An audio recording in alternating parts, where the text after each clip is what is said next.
What about Patrick Mahomes? Somebody Is he on your fantasy football league? He's in the league, yeah, but he's not on my team.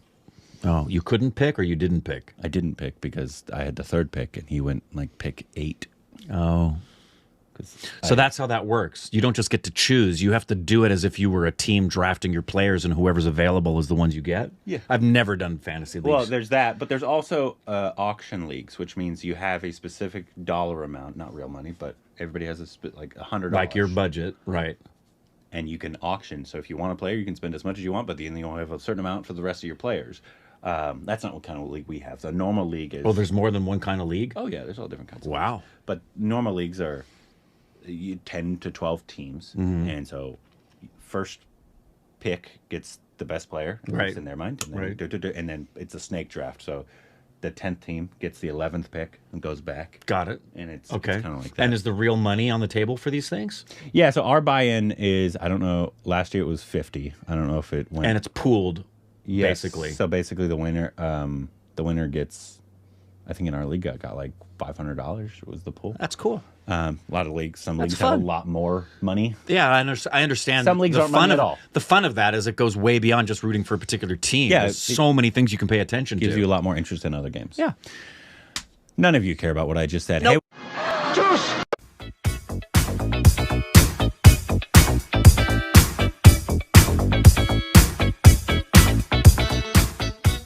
Welcome back to our Stupid or Except Court. I'm Rick. You can follow us on Instagram, Twitter for more GC content. Thank you to our Sports on Patreon. Follow us with Twitter account, subscribe to the like button. And this is a video that dropped a few days ago, and this actually goes the most underrated space program in the world. And so this actually goes into the space program, not obviously just their moon mission, obviously. Well, and simultaneously, they just did something with the sun in the same week. I saw something about them going to the sun, yeah. which was a weird title. Yeah. I was like, there's no way you're going to, you can't. Yeah. What do they do with the sun? I don't know. It just had something to do with getting close and doing some kind of a study of the sun. Okay. Which was basically... You can't go to the sun, right, in case you didn't know that. Right on the That's the kind of knowledge you get here. Of the moon landing.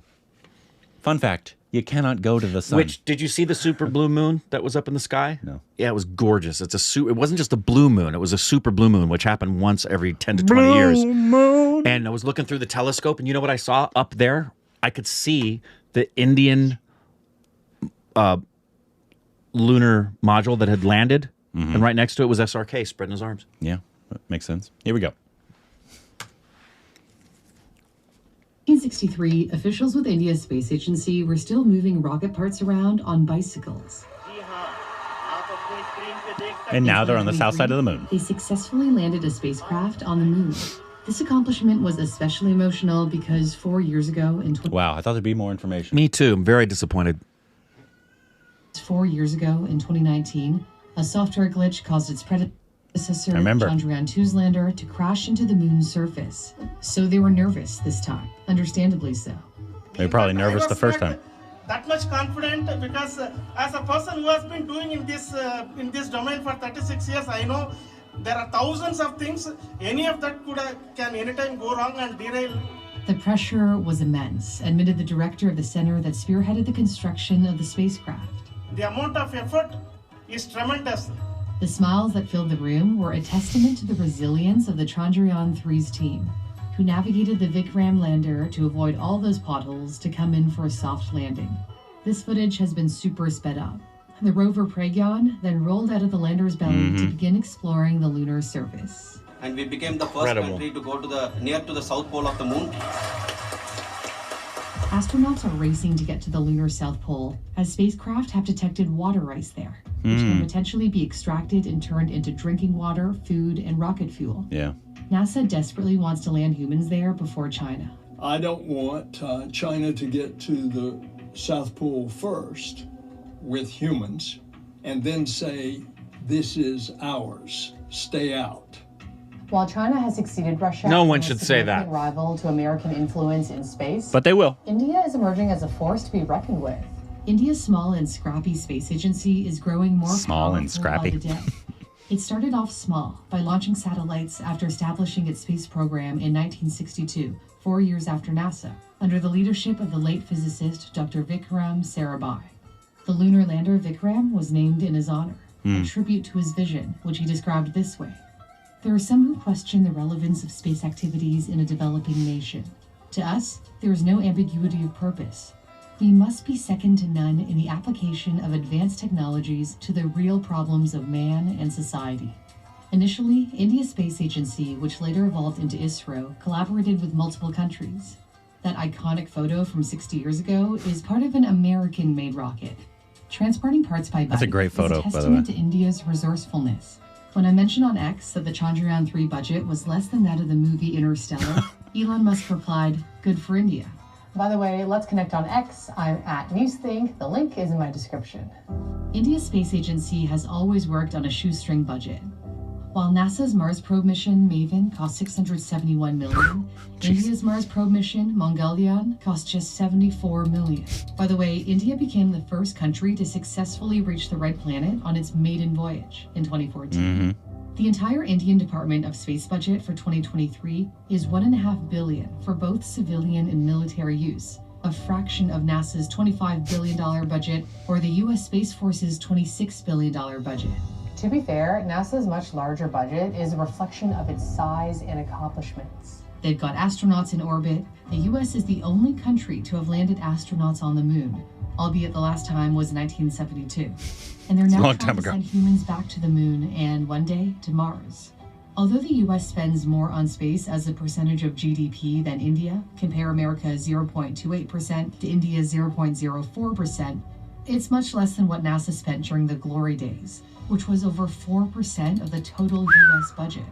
For India, doing more with less is possible because of its cheap labor market, where aerospace engineers might just earn $1,000 a month, which is not even minimum wage in America. Yeah, it's a dollar to rupee relation. ISRO is also developed in its own country rather than being imported.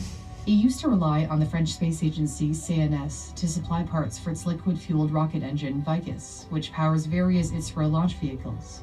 But now the engine is made in Mumbai by the company Godrej Aerospace in a suburb of the sprawling city. It takes about 5 months to create an engine, and then it's shipped to ISRO by road at a careful pace of 20 kilometers an hour or 12 miles an hour, taking 2 weeks to go from Mumbai to ISRO's Vikram Sarabhai Space Center in Tiruvananthapuram. Another way India keeps its space agency light and nimble is through shared launches. Think rideshare with other countries in the space industry. Uber for space. Payloads, usually satellites, hitch a ride on a single launch, reducing India's overall costs. ISRO has had commendable successes until now, but landing on the moon has marked a monumental leap for the nation, showing its capabilities on the global stage. We will be now looking at putting the man in space, putting a spacecraft around Venus, and landing a craft in Mars. India has actually never sent people to space on its own. An Indian astronaut, or Vyomanaut as they call them, flew into orbit on a Soviet rocket in 1984. India is preparing its first astronaut mission called Gaganyaan, which aims to send 3 astronauts into orbit on its own spacecraft. But the mission has faced delays and ISRO hasn't announced a date for it. As the curtains drew to a close on the 20th century, the Cold War space race gave way to a new race. The U.S. remains the dominant player, with private companies, notably SpaceX, shaping the landscape of space exploration. China is watching SpaceX's every move and aims to create its own answer to SpaceX's fully reusable rocket Starship. Russia now lags behind, symbolized by its lunar lander crashing into the moon mere days before India's triumph. India may have been late getting into the game, but it has proven it has plenty of potential. We will continue to do our best and make our flag fly, ISRO's as well as India's flag fly high. Thank you very much. One of my favorite parts of a successful mission is seeing the team's reaction. Absolutely. If you're inspired by what these engineers have achieved and want to develop similar skills or brush up on what you already know, Brilliant is the place to learn. Brilliant I don't think that's where they went. An app where you can learn math, computer science, I know it's your and ad, but interactively. You can dive into their mathematical thinking course by seeing fractions, cool. I think that's it. percentages. Yeah, I think that's it. I think that's it. Yeah. No, that's always one of my favorite parts of anything really, just like Any achievement. like a film achievement. Seeing all the achievements. filmmakers or the people involved. Or a team that wins and you watch the fans celebrating. Yeah. Well, especially with stuff with space that they've literally spent maybe even a decade on this project alone. Yeah. And this is their baby. It's and huge. Like they said, there's 1,000 ways it can go wrong. And also said, the fact that she said India was late to the game. I wonder why. Mm-hmm. No, we know why. It was England. Yeah, and then England has the audacity. I say that as a generality because it's been in the media, but there's some in England who have the audacity to tell India what they should or shouldn't do with their money. Yeah. Mind-boggling. But I'm a big fan. You may have, if you've heard us talk about space things before. I absolutely love hearing about space exploration for the purposes of enlightenment and education and better understanding of the world and the potential of things that can be a potential help bringing it back to our world. Yeah. The thing that I don't like, and I've voiced before about space programs, are the ones that are designed solely for either entertainment purposes for the wealthy or going out, as Elon Musk has repeatedly said he wants to do, to find a viable place for us to live. Those to me are the most extraordinary waste of time and resources that could be used for other more beneficial things. But hey, can't be perfect. Oh, that's not going to stop. Yeah, no, it's not. We're always going to look farther, and as long as there's money to be made, people will make it. Yep. Unfortunately. There will always be something human beings of a particular ilk can figure out how to make money off of it. Have you ever wanted to go to space? Putting aside the money costs, and have you ever just had a desire to go to space? Mm-hmm. Yeah. Yeah. Like if you had the opportunity and you didn't have to spend, $400,000. Yeah, 100%. The most common way I've fantasized about it and actually have dreamt and Sex with an alien? Close. Yeah. I would love to, I prefer invitation, but abduction. To just be able to be in that atmosphere and have that happen is something I've long thought about. So yes, I would love You to wanna be see what else probed? is out there. Oh, yeah. Oh yeah. Yeah, and I was obsessed with space, especially as a kid. Yeah, it's I so wanted to be extraordinary. an astronaut for a long time, and then I was like, Oh, did you? That's way too much school. Yeah, exactly. Too much school and too much math. I don't want to do any That's of not that. going to happen. I just want to go to space, man. The fact that like there's nothing, because a lot of people freak out the fact that there's nothing. I know. And I was like, no, that sounds amazing. Amazing. Like I've laid on the grass, I'm sure you've done this, where you lay on the grass at night, especially if you're away from the city where you can really see the sky. And you feel like you're falling into the sky because it's so expansive. But I wouldn't want to go, even if I didn't have to spend a penny.